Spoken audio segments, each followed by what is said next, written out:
আমরা এমন একটা জায়গায় নামিয়ে আসছি যে আমাদেরকে এখন যে কেউ ফুটাই দিতে পারে। এই যে কয়েকদিন আগে জিম্বাবুয়ে আমাদেরকে টেস্ট ম্যাচ ফুটাই দিল, আর আজকে আরব আমিরাত 206 রানের টার্গেট আমরা দেওয়ার পরেও আমাদের এই ম্যাচটা আজকে ফুটাই দিছে।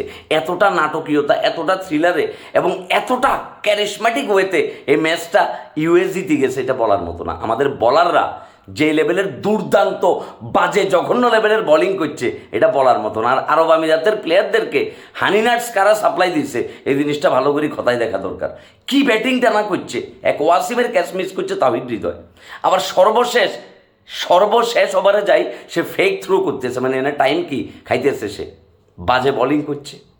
তানজিম সাকিব, শরীফুল তার 4 নাম্বার ওভারটা আসি শেষ ডুবাই দিয়েছে 17 রান দিয়ে।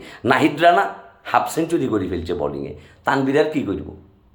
সব কিছু মিলাই ম্যাচটা এত জঘন্যভাবে হারিয়ে গেছি, মানে এই লজ্জা আসলে ঢাকার মতো আর কোনো অবস্থা নেই। বাংলাদেশে ক্রিকেট এখন এমন একটা জায়গায় পৌঁছে গেছে, নামিবিয়া বলো, উগান্ডা বলো, সিঙ্গাপুর বলো, হল্যান্ড বলো, আমাদেরকে এখন যে কেউ আসলে যে কোনো টাইমে ফুটাই দিতে পারবে। এই ম্যাচে প্রথম 10 ওভার দেখেই মনে হয়েছে যে কি ম্যাচটা আমাদের হাতছাড়া হয়ে গেছে। তার ভিতরে ওয়াসিমের ক্যাচটা যখন সারি দিছে তাহিদ হৃদয়, দ্য ডাভিয়ান, ওই ডাভিয়ান তখনই মনে করে যে ম্যাচটাকে শেষ করে দিছে। ওই ক্যাচটা ছাড়ার পরে কিন্তু ওয়াসিম তারপরও দুমাই ফিটছে এবং উইকেট একের পর এক ব্রেক থ্রু আসার পরেও শেষের দিকে তারপরে কিন্তু আরব আমিরাতের ব্যাটসম্যানদেরকে থামানো যায় না। তারা কিন্তু তাদের মতো করে কি সর্বোচ্চ লেভেলে খেলাটা খেলে গেছে এবং মারি আমাদেরকে জাস্ট পাগল বানাই দিছে। কিচ্ছু করার নেই, আমাদের কপাল, এটা আমাদের লেখা ছিল। আমরা খেলেই এরকম, আমরা এত জঘন্য খেলি ম্যাচ হারিয়ে যাওয়ার জন্য। 205 রান করিও আমরা আরব আমিরাতের কাছে নিরাপদ না। মানে এর চাইতে লজ্জাজনক ঘটনার কী হইতে পারে যে আরব আমিরাতের মতো টিমকে 205 রানে আমরা টার্গেট দিছি, ওই ম্যাচ তারপরও আমাদের বলাররা আটকাইতে পারে না, এই ম্যাচটা তারা জিতে নিছে এবং ইতিহাস গড়ছে যে এই লেভেলের রান চেস করি তারা তো এর আগে কখনোই ম্যাচ জিতে নাই, কখনোই না। এবং ফার্স্ট ম্যাচেও কিন্তু তারা যথেষ্ট ক্লোজে চলে গেছিল, ওই ম্যাচটাও তারা জিতে যেতে পারতো। ওই ম্যাচটা ফাইনালি আমরা ভাগ্য জোরে জিতে গেছি। এখন আবার কী হবে, আবার পারভেজ ইমনরে নিয়ে আসবে, আবার থার্ড ম্যাচে যাই কি আমরা কোনো মতে সিরিজটা জেতার জন্য চেষ্টা করব। এভাবে আমাদের ক্রিকেট চলতেছে, এভাবেই আমাদের ক্রিকেট চলবে।